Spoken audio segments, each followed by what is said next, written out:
नमस्कार, मैं हूं प्रखर श्रीवास्तव और हमारे खास कार्यक्रम पूरा सच में आपका स्वागत है। और खबरों की दुनिया में पूरा सच बहुत जरूरी होता है, क्योंकि झूठ से भी ज्यादा खतरनाक होता है अधूरा सच, और उसी तरह खतरनाक होती है अधूरी खबर। इसलिए हर खबर का पूरा सच हम आपको बताएंगे, वो भी तथ्यों, तर्कों और सबूतों के साथ। तो आइए बिना देर किए देखते हैं पूरा सच।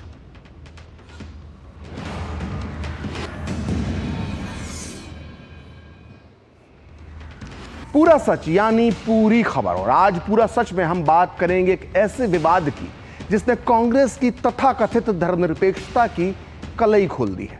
क्या कांग्रेस राज्य और प्रदेश देखकर धर्मनिरपेक्षता का ढोंग करती है? इसलिए आज पूरा सच में पहला मुद्दा होगा भारत का एक ऐसा राज्य जहां सरकारी आदेश के बाद हर भोजनालय और फास्ट फूड रेहड़ी पर दुकान मालिक की आईडी लगाई जाएगी, यानी दुकानदार को अपना नाम अब दुकान पर लिखना होगा।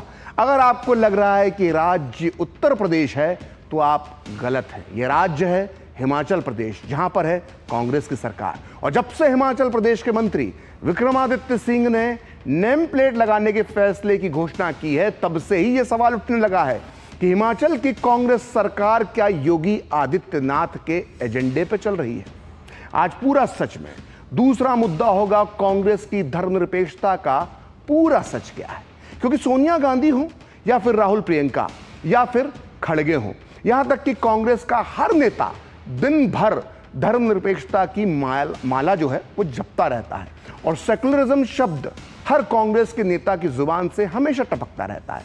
ऐसे में सवाल उठ रहा है कि यूपी और केरल जैसे राज्यों में दिन भर मुस्लिम करने वाली कांग्रेस अचानक हिमाचल में हिंदू हिंदू क्यों करने लगी है? क्या इसलिए कि हिमाचल में मुसलमानों की संख्या कम है और हिंदू वहां वोट बैंक है? आज पूरा सच में तीसरा मुद्दा यह है कि हिमाचल सरकार का खजाना है खाली, तनख्वाह बांटने के भी नहीं है पैसे, पड़ चुके हैं लाले। तो क्या कांग्रेस हिमाचल की खस्ता आर्थिक हालत से ध्यान भटकाने के लिए हिंदू कार्ड खेल रही है? क्या यह मौका परिस्थिति की सियासत है या फिर इसके पीछे है कांग्रेस का कोई हिडन एजेंडा? तो आइए बिना देर किए देखते हैं पूरा सच पूरे विस्तार के साथ। तो जिस नेम प्लेट को कांग्रेस उत्तर प्रदेश में सांप्रदायिक मानती है, वही नेम प्लेट कांग्रेस की सरकार वाले हिमाचल प्रदेश में धर्मनिरपेक्ष हो जाती है। ऐसा हम इसलिए कह रहे हैं कि उत्तर प्रदेश की योगी सरकार के बाद अब हिमाचल प्रदेश की कांग्रेस सरकार ने भी स्ट्रीट वेंडर्स के लिए रेहड़ी पटड़ी पर जो नेम प्लेट लगाने को लेकर एक बड़ा फैसला लिया है। हिमाचल सरकार का कहना है कि रेहड़ी, फास्ट फूड कॉर्नर और ढाबा मालिकों को काउंटर पर अपना नाम और आईडी यानी पहचान का कोई ना कोई दस्तावेज लगाना होगा। हिमाचल सरकार के शहरी विकास मंत्री विक्रमादित्य सिंह ने कल ही शहरी विकास और नगर निगम की एक बैठक ली थी, और इस बैठक में अधिकारियों को इस बात के निर्देश दिए हैं। उनका कहना है कि इसके जरिए ये सुनिश्चित किया जाएगा कि लोगों को स्वच्छ और साफ सुथरा भोजन मिले। हालांकि कहा जा रहा है कि कांग्रेस आला कमान के विरोध और पार्टी की किरकिरी होने के बाद यह फैसला बदला भी जा सकता है। ने जो बैठक करी थी यूडी की और म्युनिसिपल कॉरपोरेशन की, उसमें ये फैसला लिया गया है कि जितने भी स्ट्रीट वेंडर्स हैं, चाहे वो कोई सामान बेच रहे हैं, कोई गुड्स बेच रहे हैं, पर्टिकुलरली जो खान पीन का सामान बेच रहे हैं, जो स्ट्रीट वेंडिंग कमेटी है उसके माध्यम से, कमेटी के माध्यम से आईडी कार्ड्स बनाए जाएंगे और उसके ऊपर उनकी फ़ोटो, उनका जो रजिस्ट्रेशन नंबर और सब चीज़ें उसके ऊपर दी जाएगी। तो आपको बता दें कि हिमाचल की कांग्रेस सरकार ने उत्तर प्रदेश की योगी सरकार की तर्ज पर यह फैसला लिया है। यह बात खुद उनके मंत्री विक्रमादित्य सिंह ने कबूल की है, लेकिन जब दबाव बढ़ने लगा, प्रेशर पड़ने लगा, तो अपने कबूलनामे से उन्होंने यू टर्न मार लिया। विक्रमादित्य सिंह अब ये कह रहे हैं कि हिमाचल प्रदेश सरकार के आदेश का उत्तर प्रदेश सरकार के आदेश से कोई लेना देना नहीं है। उन्होंने कहा है कि भारत के किसी भी कोने से कोई भी व्यक्ति हिमाचल प्रदेश में आ सकता है, रोजगार कर सकता है, रोजगार पा सकता है, लेकिन राज्य सरकार प्रदेश की सुरक्षा के साथ किसी तरह का समझौता नहीं करेगी। आइए आपको सुनाते हैं इनके दोनों बयान। उत्तर प्रदेश में भी, वहाँ पर भी जो रेडी फड़ी वाले हैं, खास करके उनके लिए ये मैंडेटरी किया गया है कि वहाँ पर जो है आपको अपना उसमें नाम और आईडी लगाना होगा। तो हमने भी इसको यहाँ पर पूरी मजबूती से लागू करने का निर्णय किया है। इसमें यूपी का या योगी जी से इसका कोई लेना देना नहीं है। हिमाचल प्रदेश एक अलग प्रांत है, हिमाचल प्रदेश के अलग मसले हैं, हिमाचल प्रदेश के लोगों के अलग मुद्दे हैं और प्रदेश में जिस तरीके के, जैसा मैंने कहा कि अभी कुछ जो घटनाक्रम पीछे हुए हैं, उससे सरकार जो है वो संवेदनशीलता के साथ रिलीजियस हार्मनी बनाकर और प्रदेश में एक शांतिपूर्ण माहौल बनाकर ये हमारा दायित्व बनता है। तो देखा आपने कैसे पलट गए विक्रमादित्य। और उधर हिमाचल प्रदेश के पूर्व मुख्यमंत्री और राज्य विधानसभा में विपक्ष के नेता जयराम ठाकुर भी शायद इसी तरह के यू टर्न की तरफ इशारा कर रहे हैं। उन्होंने फैसले का स्वागत करते हुए कहा कि एक स्ट्रीट वेंडर्स पॉलिसी उनकी सरकार ने लागू किया था, उनकी सरकार इसे लेकर आई थी, लेकिन कांग्रेस सरकार आने के बाद इसे रोक दिया गया था। उन्होंने आशंका जताई है कि नेम प्लेट वाले मामले में भी विक्रमादित्य सिंह अपने फैसले पर शायद ही कायम रह पाए, क्योंकि इससे पहले भी संजौली मस्जिद विवाद मामले में हिमाचल सरकार के एक मंत्री अनिरुद्ध सिंह ने भी सख्त तेवर दिखाए थे, लेकिन कांग्रेस आला कमान के दबाव और प्रेशर में आने के बाद उनके सुर भी बदल गए। आप भी सुनिए जयराम ठाकुर ने क्या कहा, फिर मैं आपको बताऊंगा इसके पीछे का पूरा सच। मैं इस बात के लिए स्वागत करता हूं, सरकार अगर ऐसा सोच रही है, ऐसा कर रही है, अगर तो सोच ही रही है तो मुझे कुछ नहीं कहना, अगर करने की बात है तो स्वागत है। मैं इतना जरूर कहना चाहता हूं कि ये स्ट्रीट वेंडर की पॉलिसी पहले से ही थी, यहाँ पर एग्जिस्ट करती थी, हमने इसको लागू किया था, लेकिन कांग्रेस की गवर्नमेंट आने के बाद इस पर अमल बंद कर दिया था। और आज हम हिमाचल प्रदेश में महसूस कर रहे हैं कि इसकी आवश्यकता है, उनके मंत्री ही कह रहे हैं और मैं उम्मीद करता हूं जो मंत्री ने कहा वो उस पर कायम रहेंगे, उनको ऊपर दबाव आएगा। मैं इस बात से सहमत हूं, क्योंकि इससे पहले भी एक मंत्री ने विधानसभा के अंदर बहुत कुछ बोला था, लेकिन दबाव आया, उसके बाद वो बदल गए और मैं उम्मीद करता हूं कि विक्रमादित्य जी अपनी बात पर अडिग रहेंगे। तो जब ये सवाल उठने लगे कि क्या हिमाचल की कांग्रेस सरकार योगी आदित्यनाथ के एजेंडे पर आगे बढ़ रही है, तो विक्रमादित्य सिंह भी यू टर्न लेते नजर आए, क्योंकि हिमाचल सरकार के इस फैसले के बाद कांग्रेस पार्टी के भीतर भी नाराजगी देखी जा रही है। उत्तर प्रदेश कांग्रेस के अध्यक्ष अजय राय से लेकर कांग्रेस के वरिष्ठ नेता और छत्तीसगढ़ के पूर्व उप मुख्यमंत्री टीएस सिंहदेव भी इस फैसले को लेकर असहमति जता चुके हैं। वहीं हिमाचल प्रदेश कांग्रेस के प्रभारी राजीव शुक्ला की सफाई भी सामने आ चुकी है कि हिमाचल सरकार का यह फैसला उत्तर प्रदेश सरकार की तर्ज पर नहीं लिया गया है। और मीडिया रिपोर्टों की माने तो कांग्रेस हाईकमान ने भी मामले का संज्ञान लिया है और विक्रमादित्य सिंह को कांग्रेस के केंद्रीय नेतृत्व ने दिल्ली में तलब किया है। तो सुनते हैं कि नेम प्लेट विवाद पर मामले पर कांग्रेस के नेताओं ने क्या प्रतिक्रिया दी। ये सरासर गलत है। किसी भी समुदाय विशेष के दुकानों में, प्रतिष्ठानों में कोई विशेष व्यवस्था करने का प्रश्न ही नहीं उठना चाहिए। जो भी व्यवस्था है वो सबके लिए लागू होती है और सबके लिए लागू होनी चाहिए। नाम लगाने का कोई औचित्य नहीं है, तो मैं इससे पूरी तरह से असहमत हूँ। भारत का संविधान भारत के नागरिक के लिए है और एक समान है, तो किसी के लिए अलग करना, चाहे वो यूपी हो, चाहे वो हिमाचल हो, चाहे वो बीजेपी हो, चाहे वो कांग्रेस हो, मैं इस विचार से सहमत नहीं। ये कानून से लोग परेशान होंगे, दिक्कत में आएंगे, इंस्पेक्टर राज फिर से चालू होगा, इसको वापस लेना चाहिए, तत्काल इसको वापस लेना चाहिए। यूपी की तर्ज पे कोई आदे, ये बेवजह का एक वो है। जो विक्रमादित्य ने भी कहा है, उन्होंने ये कहा कि ताकि वहाँ पे जो है सुधार हो के जो वैध रूप से हैं वही जो है वो दुकानें या रेडी वाले बैठ सकें।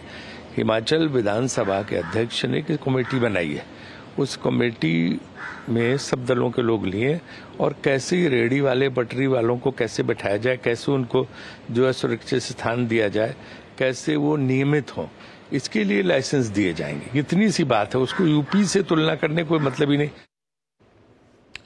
तो कांग्रेस नेताओं के ये बयान बता रहे हैं कि नेम प्लेट मामले में पार्टी ना सिर्फ कंफ्यूज है बल्कि बटी हुई भी नजर आ रही है। हालांकि खबरें ये हैं कि सीएम सुक्खू ने अब साफ कर दिया है कि इस मामले में अभी तक हिमाचल सरकार ने कोई आधिकारिक फैसला नहीं लिया है, लेकिन विवाद तो बढ़ चुका है। और विवाद जब बढ़ चुका है तो बीजेपी कहां चूकने वाली थी। बीजेपी प्रवक्ता शहजाद पूनावाला ने कहा है कि हिमाचल सरकार के फैसले के बाद भाई बहन यानी राहुल और प्रियंका गांधी के बीच मतभेद की भी कलई खुल गई है। उन्होंने आरोप लगाया कि टीएस सिंहदेव के माध्यम से राहुल गांधी हिमाचल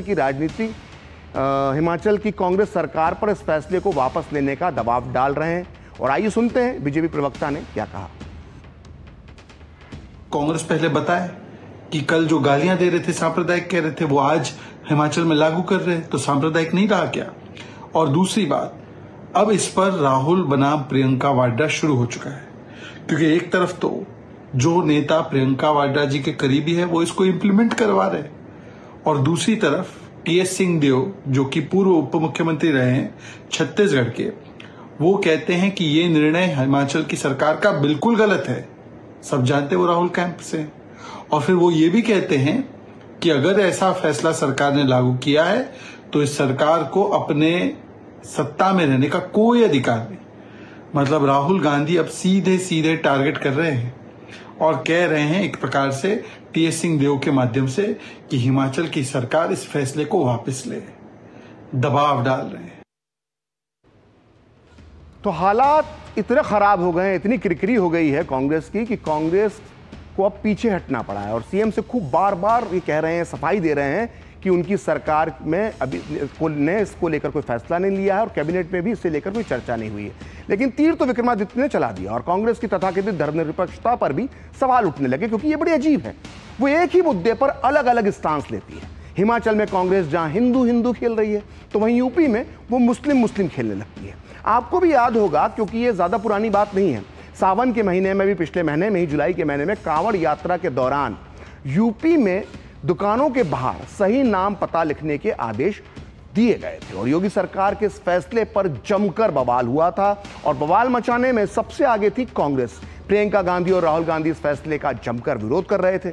लेकिन अब जब राहुल और प्रियंका की कांग्रेस पार्टी का हिमाचल प्रदेश में यूपी वाली स्ट्रीट वेंडर पॉलिसी को लेकर अलग रुख दिखाई दे रहा है अभी तक तो, और हिमाचल से लेकर दिल्ली तक, ऐसे में कांग्रेस बैकफुट पर आ गई है। लोग उसके नेताओं से सवाल पूछ रहे हैं कि दुकान के आगे मालिक का नाम लिखना अगर यूपी में गलत था तो वो फिर हिमाचल प्रदेश में सही कैसे हो सकता है।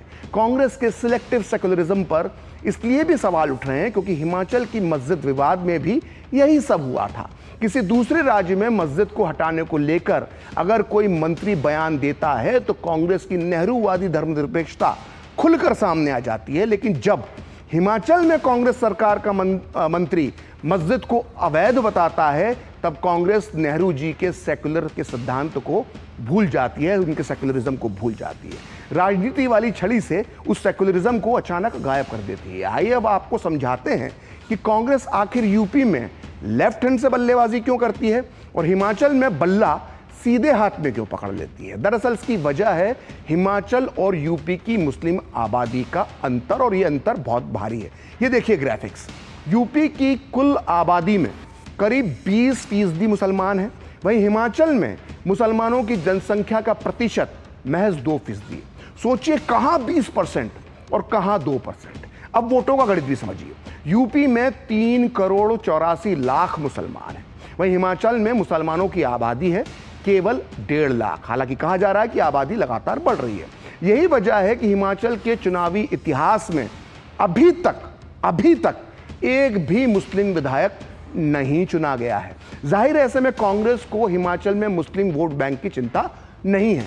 इसके विपरीत जब यूपी की बात होती है तो यूपी की मुस्लिम राजनीति को समझना बहुत जरूरी हो जाता है। यूपी की कुल 403 विधानसभा सीट हैं, जिसमें से लगभग यानी 1/3 143 सीटों पर मुस्लिम वोटर हार जीत तय करते हैं।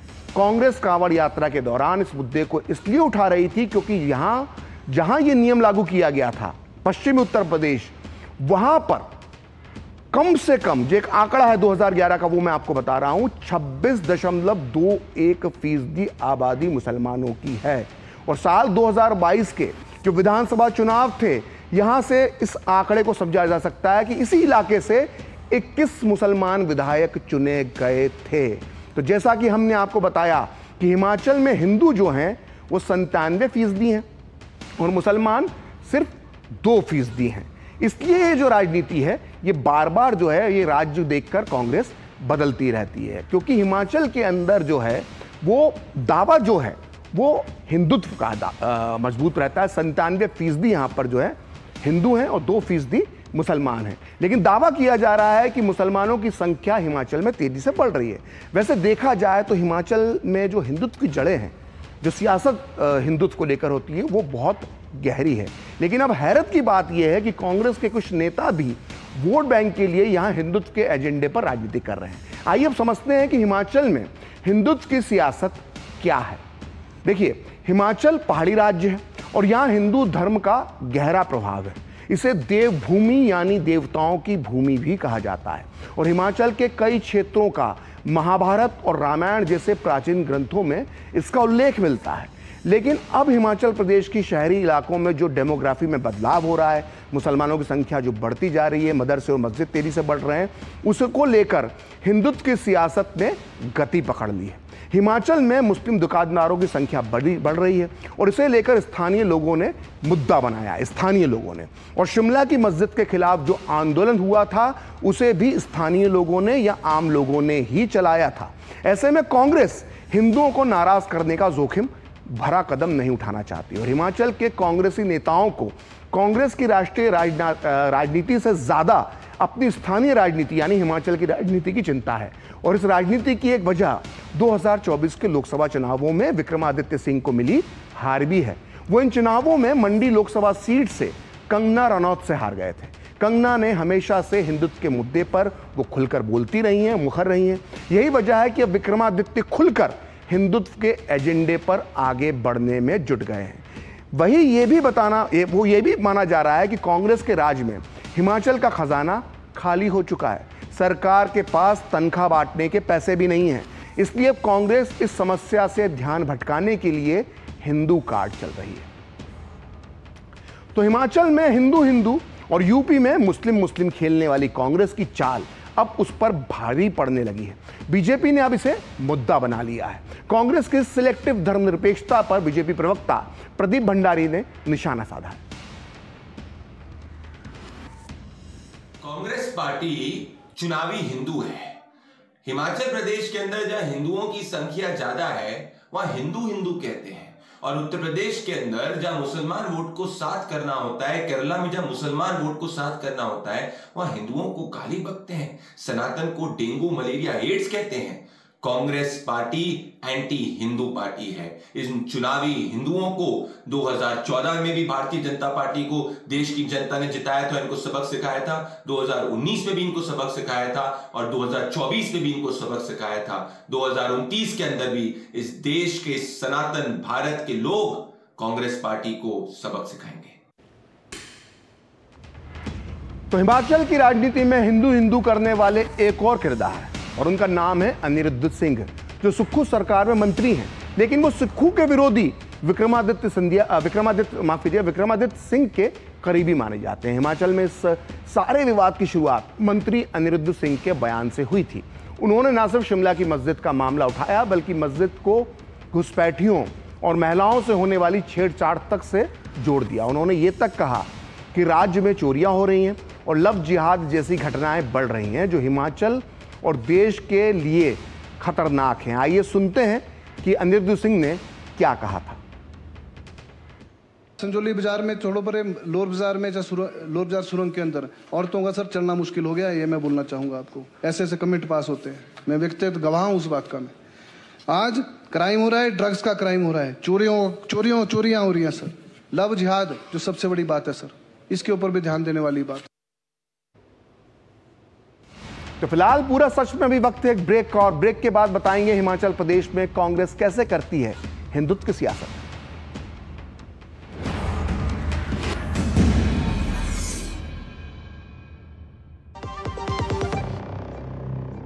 आपके घर के खाने में रेस्टोरेंट जैसा स्वाद ले आए MDH का शाही पनीर मसाला। पनीर को क्या मस्त बना डाला। आत्मनिर्भरता और आत्मसम्मान, चेहरे पे खिली है मुस्कान। हमने एक अटल पेंशन योजना लगाई है और अभी से आप पैसा जमा कराना चालू करोगे, जितना जमा कराओगे उसके अनुपात में 60 साल की उम्र होने के बाद आपको पेंशन मिलना शुरू हो जाएगा। आज 6 करोड़ से अधिक लोगों ने भारत सरकार की अटल पेंशन योजना में पंजीकरण कराया है। आप भी इससे जुड़े और लाभ उठाएं। बात जब पीढ़ियों के लिए बनने वाले घर की हो तो जिम्मेदारी बड़ी हो जाती है। गैलेंट समझता है ये जिम्मेदारी। अब डबल एम रिब्स के साथ गैलेंट एडवांस TMT रिबार, निर्माण का रियल हीरो। जिंदगी की हर छोटी बड़ी जरूरत के लिए आप जो सपने सजाते हैं, बस उसी उम्मीद को तो हम सहारा लगाते हैं। SIP आपकी सेविंग्स को आपकी खातिर काम पर लगाएगी। आज ही अपनी पहली SIP की शुरुआत करें। अधिक जानकारी के लिए अपने वित्तीय सलाहकार से परामर्श करें। LIC म्यूचुअल फंड द्वारा निवेशक शिक्षा की एक पहल। म्यूचुअल फंड निवेश बाजार के जोखिम के अधीन है। योजना से संबंधित सभी दस्तावेजों को ध्यान से पढ़ें। सारी छुर्रियाँ भर देती हैं, दीवार हमवार कर देती हैं। तो पुट्टी भर ले, हाँ पुट्टी भर ले। वंडर वॉल पुट्टी दे एक परफेक्ट फिनिश। क्लेम में कोई प्रॉब्लम तो नहीं होगी ना? Don't worry sir, car repair से लेकर क्लेम सेटलमेंट तक पॉलिसी बाजार हमेशा आपके साथ होता है। पॉलिसी बाजार पे कार इंश्योरेंस कंपेयर करके 8,000 रुपए तक बचाओ। गोल्डी मसाले के 100 ग्राम के स्पेशल पैक्स में फ्रेशनेस लॉक है। ऐसे गोल्डी मसाले जहां जाएं रिश्ते बनाएं।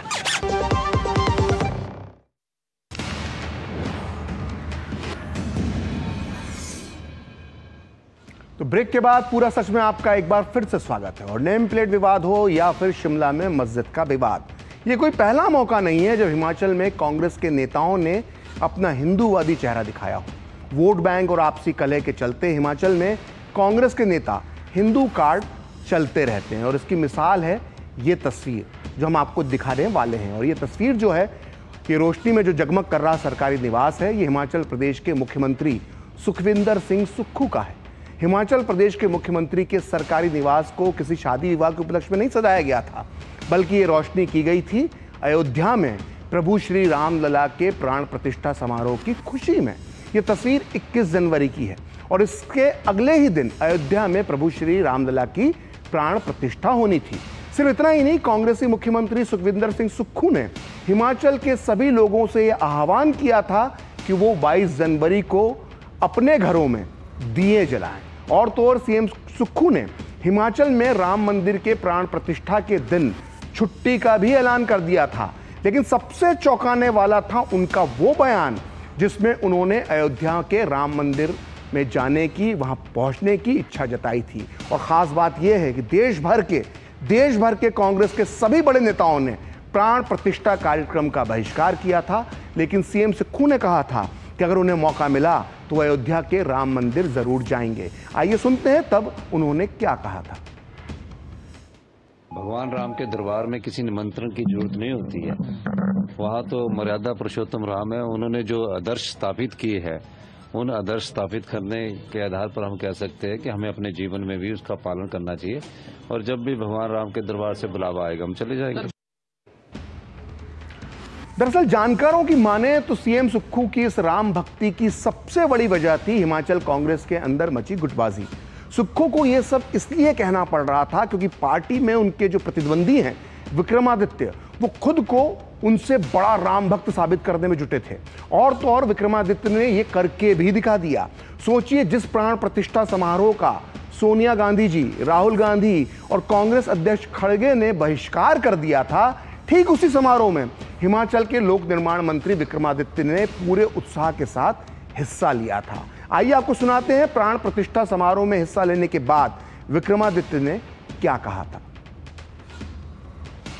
ये हमारा परम सौभाग्य है कि आज इस पवित्र दिन हम अयोध्या नगरी में भगवान श्री राम के घर पर उनका आशीर्वाद लेने के लिए आए हैं। और आज का दिन ऐतिहासिक है पूरे हिंदू वर्ष के लिए, पूरे भारतवर्ष के लिए, पूरे विश्व के लिए। और उसमें हमको यहाँ आने का मौका मिला है। मैं अपने को बहुत ही गौरवान्वित समझ रहा हूँ। दरअसल हिमाचल कांग्रेस के अंदर एक कंपटीशन चल रहा है कि सुक्खू बड़े हिंदू हैं या विक्रमादित्य बड़े हिंदू हैं। और इसलिए इनमें से दोनों को जब भी कोई मौका मिलता है तो इसे छोड़ते नहीं है, चौका लगा देते हैं। अब वक्फ बोर्ड का मामला ही लीजिए। कांग्रेस वक्फ बोर्ड के नियम कायदे में किसी भी तरह के बदलाव का विरोध कर रही है, राष्ट्रीय स्तर पर उसकी नीति है। लेकिन अभी 4 दिन पहले ही विक्रमादित्य ने पार्टी लाइन से अलग हटकर कहा कि समय के साथ हर कानून में बदलाव करना आवश्यक है और वक्फ बोर्ड में भी बदलते समय के साथ सुधार की जरूरत है। Over the period of time, समय के साथ साथ हर संगठन में, हर ट्रस्ट में, हर जो है रिलीजियस बॉडीज़ के अंदर जो है बदलाव और रिफॉर्म्स आने चाहिए। वैसे ही वक्फ बोर्ड के अंदर भी आने वाले समय में ट्रांसपेरेंसी आनी चाहिए। कितना उसमें फाइनेंशियल ट्रांजैक्शंस हो रही है, कितना उनका ज़मीन का लैंड बैंक है, लैंड पूल है, उसकी एलोकेशन कैसे हो रही है, उसका एक लोगों के बीच में वो आना चाहिए, ताकि जो एक अभी एक मिसट्रस्ट का माहौल बना हुआ है उसको ठीक किया जाए। तो आज पूरा सच में इतना ही। कल फिर होगी आपसे मुलाकात अपने इस खास कार्यक्रम पूरा सच में किसी और सियासी मुद्दे की पड़ताल के साथ। तो मुझे और मेरी पूरी टीम को दीजिए अनुमति। देखते रहिए डीडी न्यूज़।